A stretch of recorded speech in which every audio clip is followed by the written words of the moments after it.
अखोई इसे मथंग मथंग मथंग अखोई खलकली हारिबा शांति अखोई यौशंगनी ना अखोई आंगांग चिंग लम्बी लापदो ओन बैरी ओये को अदो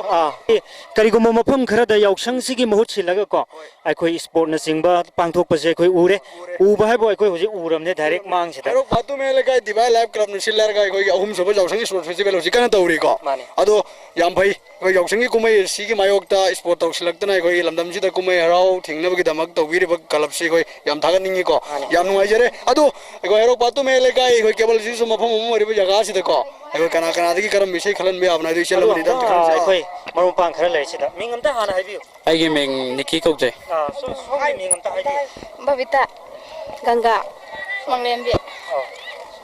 शांति ने को सोमदी शांति और अदो करी सैनो सोमदा हंगजरगे ताबि निंगिस आई खोय मैम जिना ताजरिंग में से लखीपुर के लखीप्यारी फिल्म की रणबीर सकपा नुक्सीबिनंग की सकतम से तो वैसे ताजरिंग नुक्सीबिनंग की सकतम से हो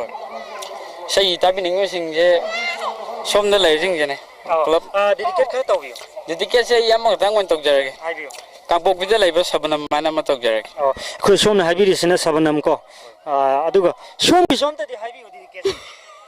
सोइदना हाइनिंगलमगनि आइ खानि आई दिगो कोई साजन दोइन तौजरगे साजलदा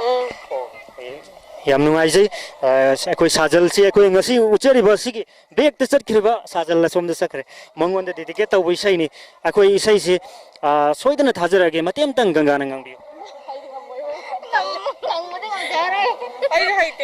अदो वहां अमतगा हंगजाउगे अखोई सुमाइना यौसंग फी मुनबको सी मयाम से तोकथोगा अखोई स्पोर्ट तौबसी मसी नुंगाइब्रा नत्रगा फी मुंदुना लेबसिना हेना नुंगाइब्रा अमता स्पोर्ट तौबने हेना नुंगाई खोइददे थागतसरी को अदुदे अखोई इसे सोइदना थाजरगे